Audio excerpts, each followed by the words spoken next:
Hello, আমি কন্যাশ্রী আচার্য। Contact number নিচে দেওয়া হচ্ছে 84-205। যদি আমার থেকে ফ্রি কনসালটেন্সি চাও তাহলে আমি বলবো যে আমাকে ডেটাবেসটা পাঠিয়ে দেবে। ডেটাবেস মানে কি বহুবার বলেছি, তবু চট করে বলে দিচ্ছি। Date of birth, place of birth, time of birth, 2 হাতের রেখার ছবি সেপারেটলি, অ্যান্ড ফ্রন্ট ফেসের ছবি, তোমার কি প্রবলেম হয়েছে, কবে থেকে স্টার্ট হয়েছে সেগুলো লিখে দিতে হবে। ভয়েস মেসেজ শুনবো না, দিয়ে ওয়েট করবে। আমাকে নক করার দরকার নেই যে আমি পাঠিয়ে দিয়েছি, তোমার আগে আরো 10 জন পাঠিয়ে বসে আছে। আমি যেদিন সময় পাই প্রত্যেককে মোটামুটি 1-2 জন করে ছাড়ার চেষ্টা করি। যেদিন সময় পাই না, কারোকেই কল করতে বলি না, ফ্রি কনসালটেন্সি সেদিন দিতে পারি না।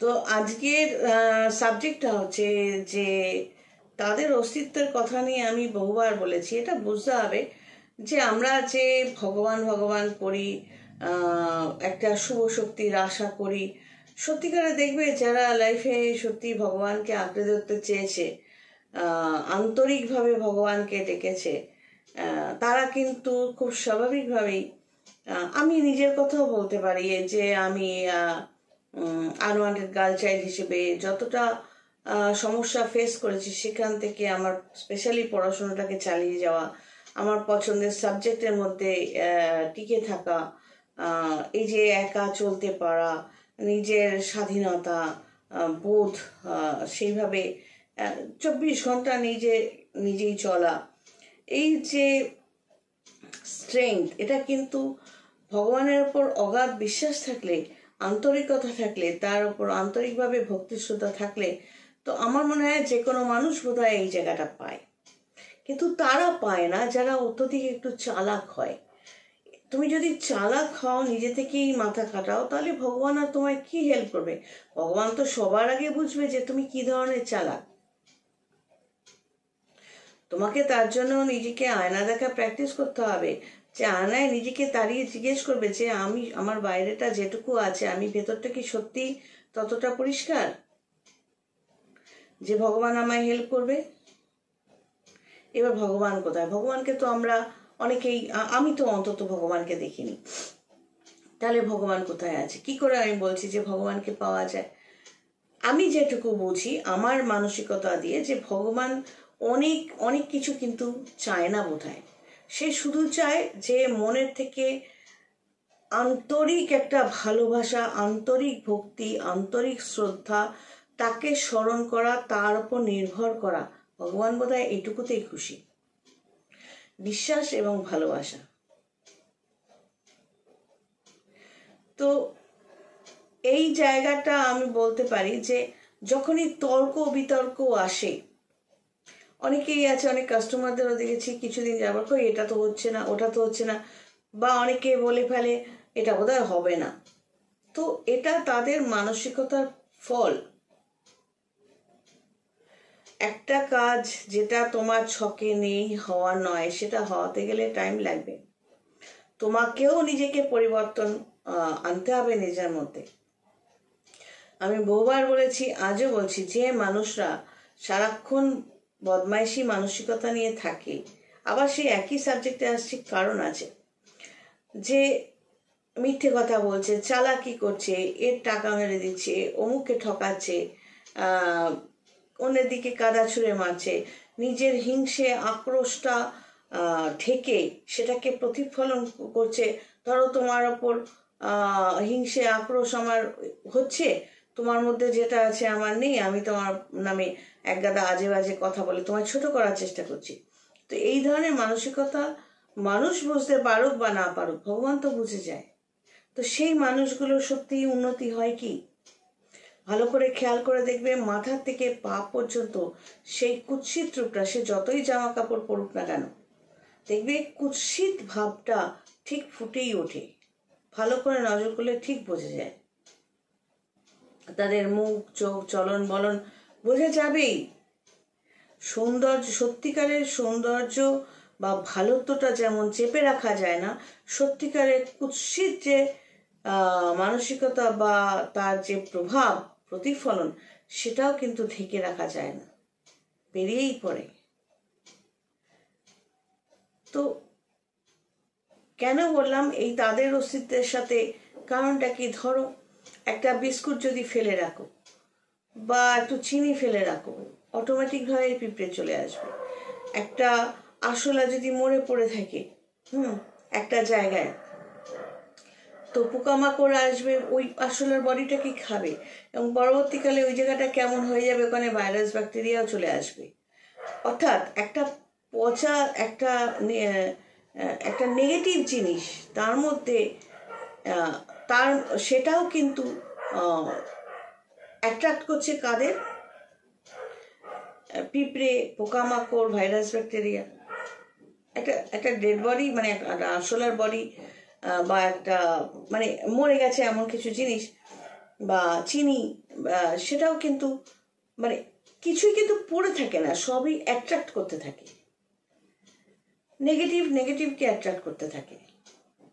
সেরকম পজিটিভকে অ্যাট্রাক্ট করতে থাকে। তুমি কারণ ছাড়াই নিজের মধ্যে ভালো কিছু আনো, ভালো ব্যবহার করো, ভালোভাবে প্রজিত করো, ভালো চিন্তাধারা রাখো, চালাকি ফালাকি ছেড়ে দাও, তুমি দেখবে মহাবিশ্ব থেকে তুমি ভালোটা অটোমেটিক পাবে, তোমার না হওয়া কাজগুলো অটোমেটিক হতে থাকবে। এবার এই ভালো জিনিসটা, মনটা একটা ম্যাগনেটের মতো, মন যদি ভালো রাখো আন্তরিকভাবে, কারোকে না ঠকাও ইচ্ছাকৃতভাবে, তো এই ভালো মনের জন্য তুমি ভালো রেজাল্ট তো পাবেই ভগবানের থেকে। ঠিক একইভাবে তাদের অস্তিত্ব প্রমাণ হয় যখন তুমি তোমার মতো এই নেগেটিভগুলো থাকে, তারা এগুলোই সিলেক্ট করে, সেই ধরনের মানুষকেই সিলেক্ট করে। খোলা চুল নিয়ে যেসব মেয়েরা চলাফেরা করে দিনে বা রাতে, অনেকে শাস্ত্রে বলছে রাতে, আমি নিজে বলছি দিনের বেলাও হয় খোলা চুল। স্বাভাবিকভাবেই এই নেগেটিভ অস্তিত্ব যারা রয়েছে, যাদের শরীর নেই, তারা তাদের খাই মেটানোর জন্য সেই জায়গাগুলোকে ভর করার চেষ্টা করে। ভগবান কোনো মানুষের ওপর ভর করতে পারে না, মানুষের ক্যাপাসিটি খুবই কম, আর ভগবানের শক্তিটা অনেকটাই বেশি পজিটিভ শক্তি। তার কোনো ঠেকা নেই, তার কোনো খাই নেই, তার কোনো চাহিদা নেই, তাই সে ভর করবে না। কিন্তু নেগেটিভ অস্তিত্বগুলো, তারা তো হঠাৎ করে শরীর ছেড়ে দিয়েছে, কোনো কারণে মৃত্যু হয়েছে, তার শরীর নেই, তার যে খাইগুলো তো রয়ে গেছে, তো সেই জন্য তার ভর করার প্রয়োজন আছে, তার চাহিদাগুলো মেটানোর জন্য আছে, শারীরিক চাহিদা মেটানোর জন্য শরীর দরকার আছে। খাই, সেটা মুখের হোক চাই শরীরের হোক। এই চালাকি, যে মরে গেছে হঠাৎ করে, সে তার কোনো আধ্যাত্মিক জ্ঞানও ছিল না, সে হঠাৎ করে মরে গিয়ে এবার তো হাঁকপাক করছে, তো সেই চাহিদাটা সে মেটাবে কোথায়? সেই মানুষগুলোকে তারা খুঁজতে থাকে, যার শারীরিক সুখ দরকার, সে তাকে থাকবে। এমন কোনো মানুষ যে শারীরিক সুখ করে রেগুলার, তার এমন কোনো টাইম যে সময় সে বেখেয়ালে রয়েছে, সেই সময় তার মধ্যে দিয়ে এই শরীর ছাড়া যে অস্তিত্বগুলো, তারা তাদের খাইটা মেটানোর চেষ্টা করবে। এইসব কথা কোনো ভয় দেখানোর জন্য না বা কিছু না, এটা একটা সচেতনতামূলক ভিডিও। কিরকম যে আমাদের পুরনো সমাজে মানে শাস্ত্রেও বলা হয়েছে মেয়েরা চুল টুল বেঁধে পরিষ্কার পরিচ্ছন্নভাবে থাকবে, ঘর দোর পরিষ্কার পরিচ্ছন্ন রাখতে হবে, কোনো ভাঙা চোরা জিনিস বা পরিষ্কার নয় এরকম জায়গা যেন ঘরের মধ্যে না থাকে। সকাল সন্ধ্যে ধূপ ধুনো দেওয়া, মাকড়সা ঝুল যাতে না পড়ে, অত্যধিক জিনিস এনে ঘর ডাম্প করবে না, যে ঘরে নড়ার জায়গা নেই, যা প্রয়োজন নেই সেগুলো দিয়ে দাও। এরকম অনেক মানুষ আছে যেটা তোমার প্রয়োজন নেই, অথচ সেটা কিনতে পারছে না। তো এতে হবে কি, ঘরের প্রত্যেকটা কোণা পজিটিভ থাকবে, নেগেটিভগুলো তোমার কাছে আসতে পারবে না।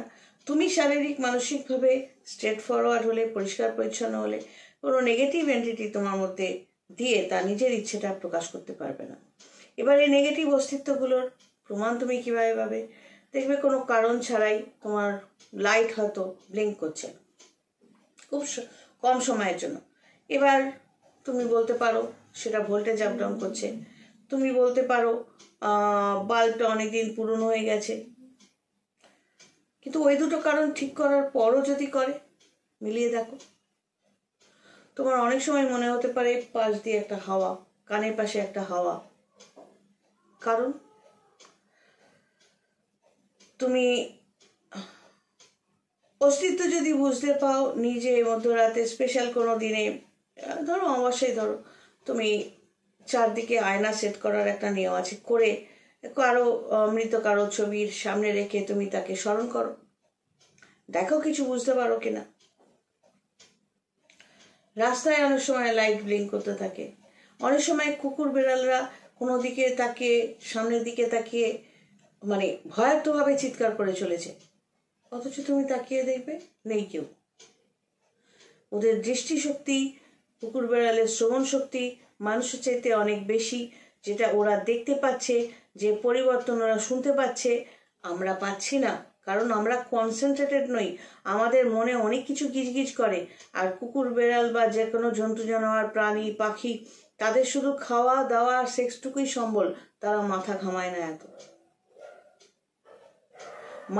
মানুষ অনেক কিছু নিয়ে বুদ্ধিমত্তা রাখে, তো অনেক কিছু নিয়ে ভাবে, তাই ভূমিকম্প বা কোনো কিছু মিসহ্যাপ হওয়ার আগে বা বন্যা আসার আগে দেখবে প্রাণীরা, পাখিরা, জন্তু জানোয়াররা তাদের আচরণে পরিবর্তন হয়, মানুষ বুঝতে পারে না। বিজ্ঞানীদের কথা বলছি না, সাধারণ মানুষের কথা বলছি। বাতাসের পরিবর্তন হয়, তুমি যদি ঘরে চুপচাপ বসে থাকো, তুমি দেখবে কোনো সময় অক্সিজেন কম ফিল করছো, কোনো সময় অক্সিজেন বেশি। নিজের যে শ্বাস দুই নাকে সমানভাবে যাচ্ছে কি যাচ্ছে না, নিজের বডি সম্পর্কে কি তুমি ওয়াকিবহাল? তো তুমি যদি নিজের বডি সম্পর্কে ওয়াকিবহাল না হও, যথেষ্ট নলেজ না রাখো, তুমি আর বাইরের সবকিছু নিয়ে নলেজ কোথা থেকে পাবে? তো তাদের অস্তিত্ব দেখবে হঠাৎ করে কোনো কারণ ছাড়াই তোমার হাত থেকে জিনিস পড়ে গেল, তুমি মাথাটা নিচু করে নিলে কেন? এমনটা তো নয় যে সামনে কেউ দাঁড়িয়ে রয়েছে, সে চাইছে তুমি মাথা ঝোঁকাও, এটা তার আনন্দ। সে তোমার মিত্র হতে পারে, শত্রুও হতে পারে। এবার তুমি ঝুঁকতে গিয়ে দেখা গেল তোমার কোমরে চোট পেলে বা ঘাড়ে চোট পেলে, অসাবধানতাবশত এরকম অনেক ঘটনা ঘটে যায়। যে অস্তিত্বগুলো শরীর নেই তার মানে তাদের তো খাই থাকে, তারা সবসময় ভালো আত্মা নাও হতে পারে। তোমার আত্মীয় হতেই পারে, কিন্তু যখন সে শরীর ছেড়ে দিচ্ছে, শরীর অনেকে রোগে ভোগে ছেড়ে দেয়, অনেক অ্যাক্সিডেন্ট হতে পারে, বিভিন্ন কারণে হতে পারে, যেটা অনিচ্ছাকৃত, আবার ইচ্ছাকৃত হয়। এবার শরীরটা ছেড়ে দেওয়ার পর যারা ভালো আত্মা তারা বুঝতে পারে, তারা পাশে থাকার চেষ্টা করে, তাদের নিয়ে সমস্যা নেই। সমস্যা তো অন্যদের নেই। হঠাৎ করে ক্যামেরা অন রাখো, দেখে ফট করে কেউ চলে গেল, একটা ধুয়োর আকারে কিছু চলে গেল, টেস্টিং করো। এই শরীর ছাড়া যাদের অস্তিত্ব, হঠাৎ করে তুমি বিভিন্ন রকম গন্ধ পেতে পারো, ভালো গন্ধও পেতে পারো, খারাপ গন্ধও পেতে পারো। এইগুলো বুঝতে গেলে, তাদের অস্তিত্ব বুঝতে গেলে নিজেকে কনসেন্ট্রেটেড করতে হবে, নিজের পদক্ষেপ জানতে হবে, নিজের অ্যাক্টিভিটি কন্ট্রোলে রাখতে হবে, তবেই তো তুমি আরেকটা ডাইমেনশনের যে অস্তিত্ব তাদের সম্পর্কে তুমি জানতে পারবে বা বুঝতে পারবে। তো তাদের অস্তিত্ব, এই তাদের বলতে ভগবান তো একটা পজিটিভ বড় শক্তি, তার কারোকে দরকার পড়ে না ভর করার জন্য, হয় না।